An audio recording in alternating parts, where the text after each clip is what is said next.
இங்க பாருங்க நண்பர்களே, இன்னைக்கு வந்து பப்பாளி பழம் தமிழ்நாட்டு மக்களுக்கு பப்பாளி பழம் எப்படி சாப்பிடணும் சொல்லித்தரேன். நீங்க எல்லாம் பப்பாளி பழம் சாப்பிட்டுருக்கீங்களா? எங்க கண்ணுக்கு ரொம்ப நல்லதுங்க. கண்ணெல்லாம் ரொம்ப தெளிச்சியா இருக்கும். பப்பாளி பழம் எப்படி சாப்பிடணும் பாருங்க எப்படின்னு.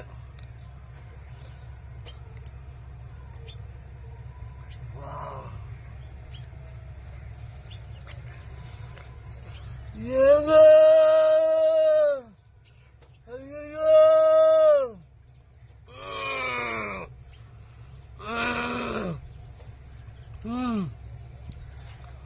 டீச்சர்